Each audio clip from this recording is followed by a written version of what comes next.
Isang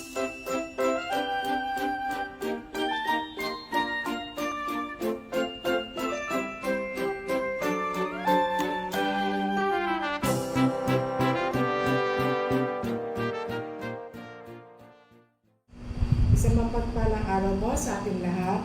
Ako po si Ate Leti Tabernia and I would like to welcome you all sa ating online morning devotion ng ating Iglesia Crossroads UMC. Ang topic po for today is the joy of giving at ang ating tekstong pagbabatayan ay mababasa sa 2 Korinto, Kabanata 8, Talatang 7. Ito po ang sinasabi. Kaitanyag sa pananampalataya, sa pagpapahayag, sa kaalaman, sa kasipagan, at sa inyong pag-ibig sa amin. Sikapin din ninyong manguna kayo sa pagkakawang gawa. Tayo po ay pinagpala sa pagkabasa ng kanyang mga salita. Let us pray. Aming Ama Diyos na dakila, maraming salamat po sa panibagong araw at panibagong buhay na iyong pinagkaloob sa amin sa araw na ito. Patuloy mo po kami pangunahan at gabayan sa lahat ng aming mga gawain sa ikararangal ng iyong dakilang pangalan. Sa pangalan ni Jesus, ito po ang aming dalangin. Amen. Good morning po muli sa bawat isa.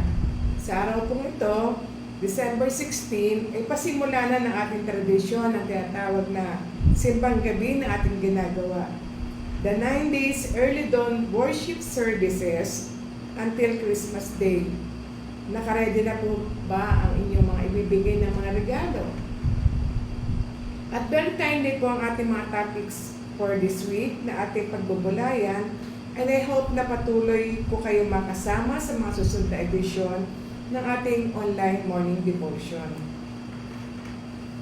Sa panahon ng Kapaskuhan ay ang ating muling pag-aalaala sa humble birth ng ating Panginoong Jesus, na bagamat siya ay anak ng Diyos, ay pinanganak sa isang hamak na sabsaban na ito ay nagsisimbolo o nagsisignify ng kanyang humility and great love for us, His beloved children. Ang sabi sa John 3:16, isang pamilyar na verse po ito, For God so loved the world that He gave His only begotten Son, that whosoever believe in Him will not perish, but have eternal life. God's love for us was so great na pinili niya ang dumanas na humble birth in a manger, and later gave His life for us. His death on the cross gave us the privilege of being God's beloved and forgiven children. Tayong mga tumanggap at kumilala na kay Jesus ay dapat na makita sa ating buhay ang matapat na pagsunod at paglilingkod sa ating dakilang Diyos.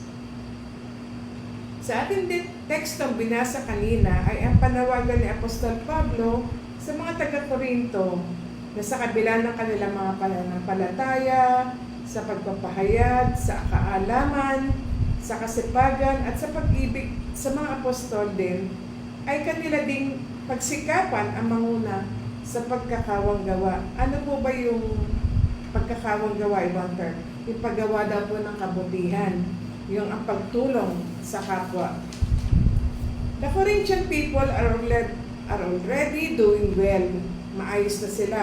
Pero kailangan pa rin nilang gawin ang pagbibigay, ang pagtulong sa kapwa upang matugunan ang mga pangangailangan ng kapwa, ng ibang tao.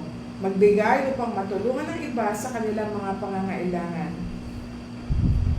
The Apostle Paul is encouraging not only the Corinthians, but to everyone to excel in the act of giving graciously to meet the needs of others. Naalala ko tuloy ang isang istorya sa Biblia na tungkol sa isang lalaki mayaman, di ba? Sinabihan siya ni Jesus na ipagbili ang mga ari-arian at ibigay sa mga mahirap ang pinagbilan nito. Sumunod ba ang mayamang lalaki? Hindi po, di ba?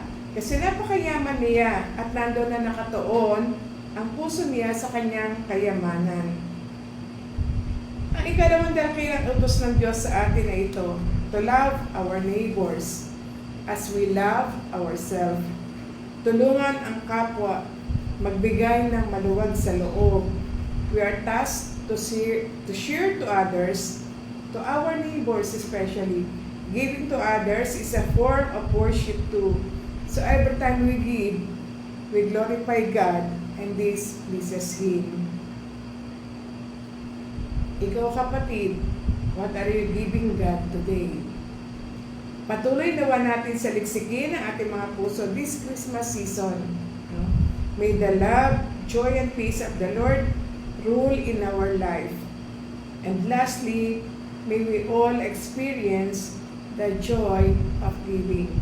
Sa pangalan ng Ama, ng Anak, at ng Diwang Banal. Amen. Tayo po ay muling manalangin. Salamat po Lord sa umagang ito, sa mensahe ukol sa pagbibigay. Ikaw po ang patuloy na mag-ingat sa aming buhay at sa aming mga pamilya. Ito po ang aming dalangin sa Panginoon Jesus. Amen. Muli, salamat po sa bawat isa sa inyo, sa inyong bahagi sa ating online devotion sa araw na to. And I hope to see you all sa Wednesday sa isa na namang edisyon ng ating morning devotion. Yan. Salamat po.